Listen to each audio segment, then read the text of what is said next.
Daniela, muy buenas noches. Lucy Pisni te saluda. Hola, buenas noches a vos y buenas noches a los oyentes.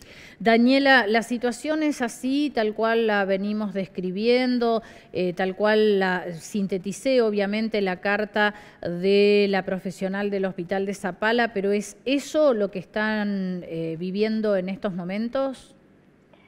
Sí, mira, hay una situación de colapso sanitario en toda la provincia en la segunda ola que no ocurrió durante la primera ola y tiene que ver con la falta de decisiones políticas para reforzar el sistema sanitario, que era algo bueno que nosotros venimos denunciando durante la primera ola y sobre todo en la última etapa de lucha que llevamos adelante los trabajadores y las trabajadoras autoconvocados de la salud, ¿no? Sí. Eh, la situación realmente es muy preocupante porque, bueno, el colapso se está dando desde Las Coloradas, desde pueblos, bueno, como Villa Pegüeña, hasta la capital.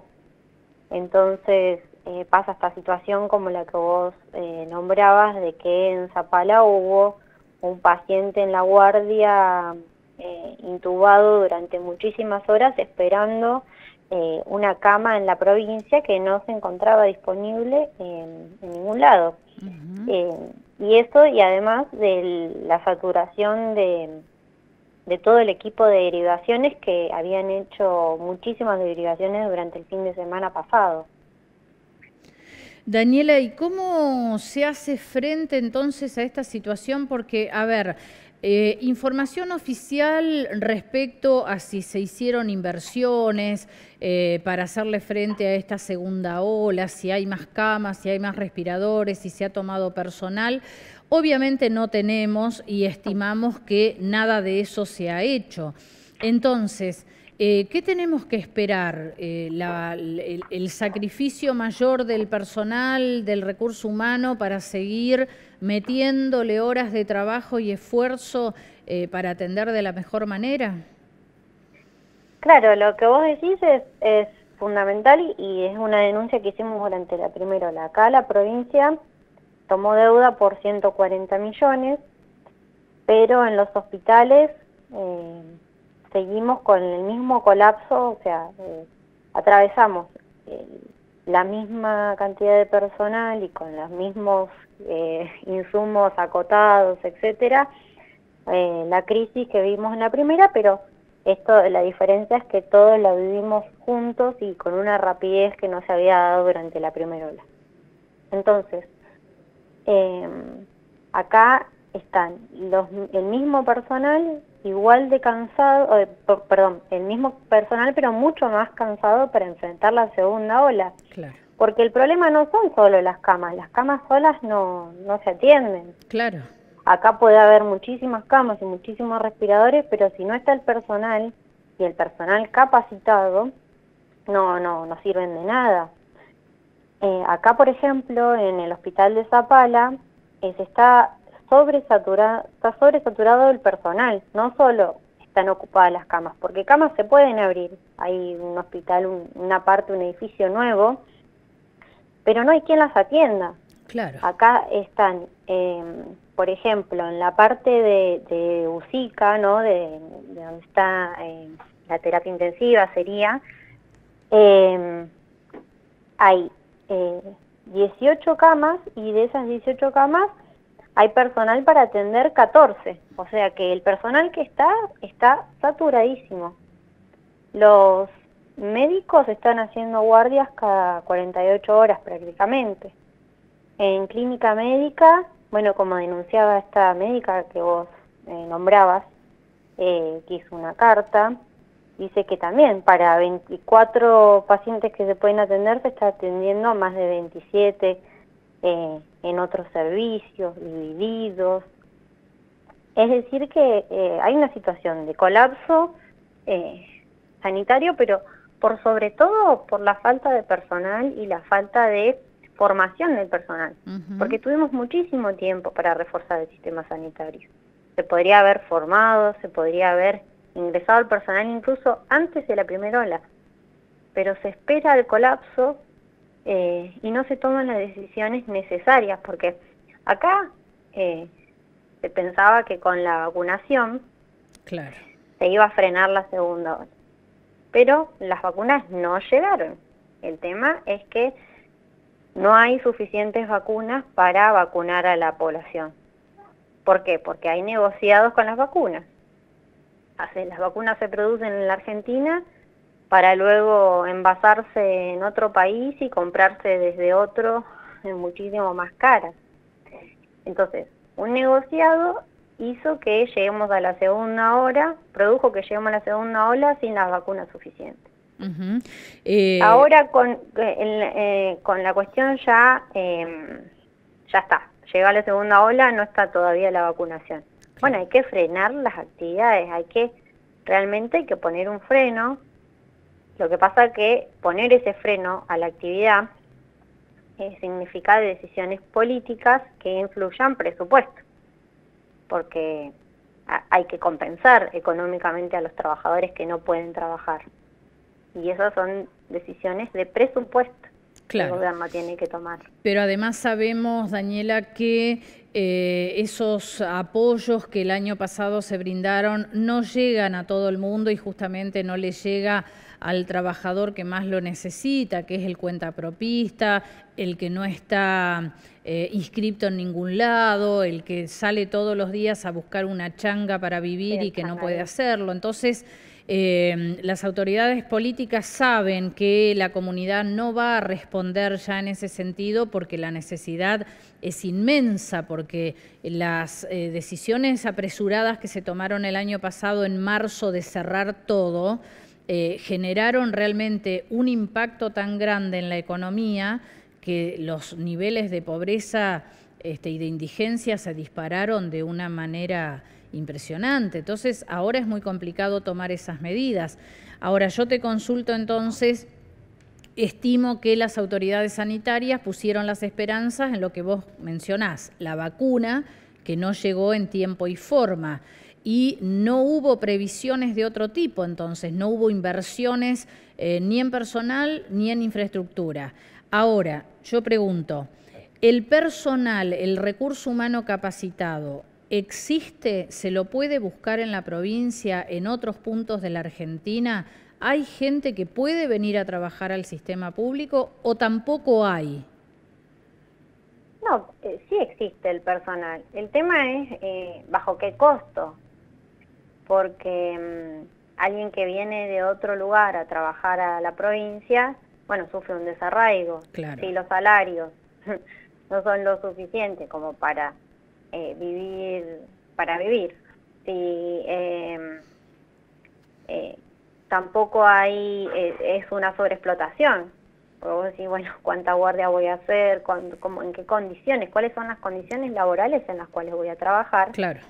Bueno, no es llamativo para nadie ir a un hospital colapsado. Y que hace 2 semanas los trabajadores estaban cortando la ruta porque el gobierno no quería recomponer sus salarios. Entonces, todo significa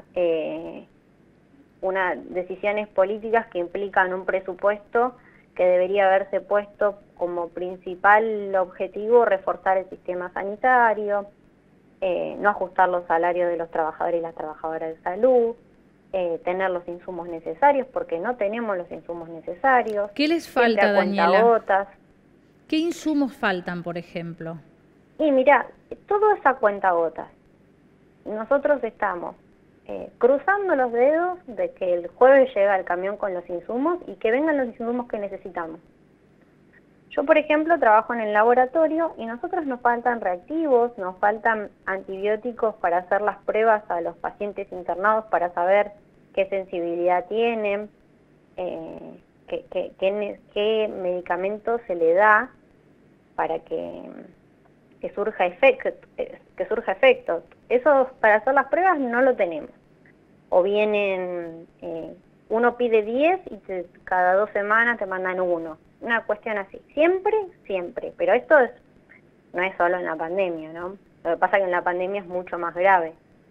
pero siempre el sistema de salud está por detrás de las necesidades. ¿Y cuál es la respuesta que les dan desde el Ministerio o desde la Subsecretaría a estas demandas de estos insumos indispensables? Porque, por ejemplo, la semana pasada denunciaban que no se entrega leche para los bebés de 0 a 2 años por desabastecimiento, obviamente porque la provincia no compró, ¿no? Porque falte leche en el mercado.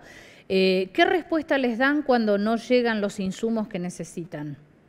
Sí, a nosotros son compañeras nuestras que trabajan en la parte de depósito y siempre es esto, que no hay, que no llega, que no entró en la licitación, que tienen que hacer una nueva licitación, que el presupuesto no alcance, que tiene que ir como complementario. Siempre son este tipo de respuestas. Claro, todo administrativo, digamos. Claro, que tiene que ver con la falta de presupuesto, porque el presupuesto, en lugar de aumentar, siempre va por debajo de la inflación. Entonces nunca aumenta, siempre se recorta. Nosotros muchos insumos de los que utilizamos son en dólares. Entonces, el dólar aumenta y si el presupuesto no aumentó siquiera lo suficiente para igualar esa inflación, ese aumento, esa devaluación, bueno, siempre va a estar achicándose. Claro. Y nunca siquiera aumenta la inflación que está prevista, porque hay un ajuste constante y hace mucho tiempo y hay un vaciamiento del sistema de salud pública. Nosotros hoy, por ejemplo, a los servicios que no están en contacto con el paciente COVID, pero que bueno, no atienden ambulatorios, algunas situaciones, ya escasean los barbijos, por ejemplo. Estoy hablando, qué sé yo, de un psicólogo de salud mental. Para aquel que no está con el paciente no tiene los insumos necesarios. Para el que está con el paciente está rezando que le lleguen los insumos cuando tiene que ser, porque están ahí contados. Los enfermeros que están hoy en USICA están haciendo casi 16 horas, viven de recargo porque no hay personal suficiente. Tienen los insumos recortados. Bueno, hay una situación de desgaste de los compañeros. Daniela, pero además del desgaste, es un riesgo inmenso para aquel profesional que trabaja 16 horas seguidas, porque en algún momento puede cometer un error que termina pagándolo el paciente. Claro, por supuesto, no tiene que ver solo con el desgaste del compañero y de la compañera, sino es un ataque a la salud pública.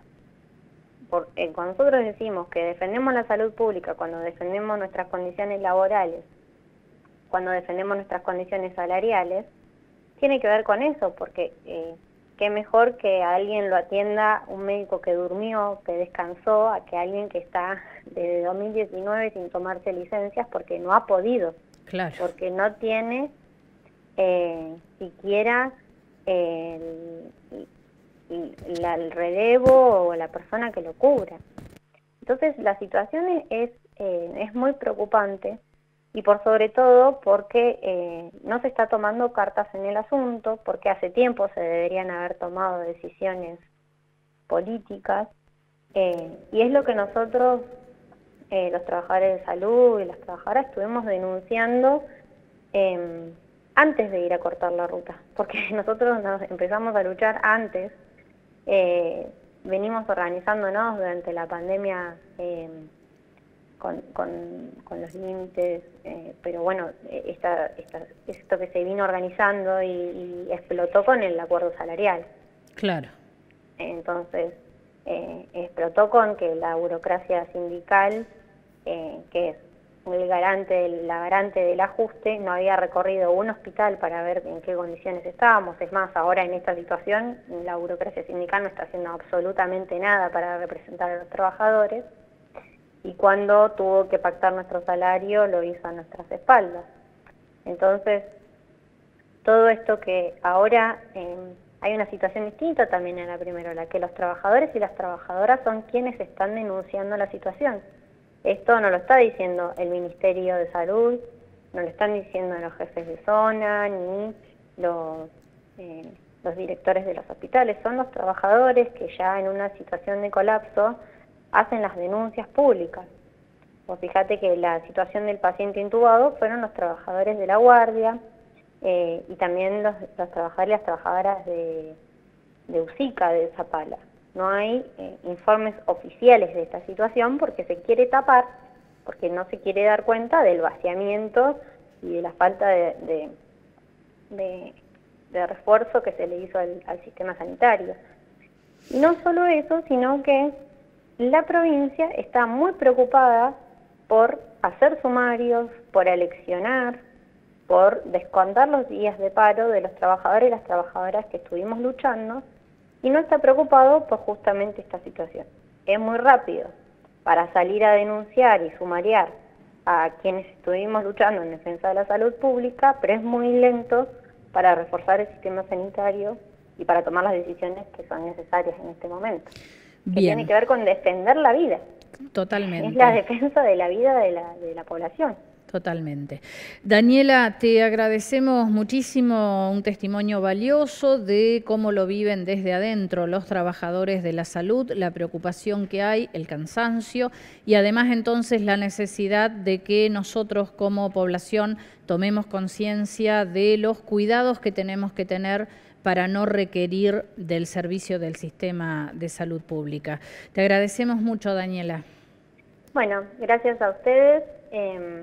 Sí, obviamente recordar a la población que se cuide, pero no por eso quitarle la responsabilidad a quienes deben estar en este momento tomando decisiones necesarias, pero sí a la población que se siga cuidando o que comience a cuidarse con mayor seriedad porque el colapso sanitario es gravísimo. Así que bueno, muchas gracias por el espacio y un abrazo. Gracias, Daniela, también para vos.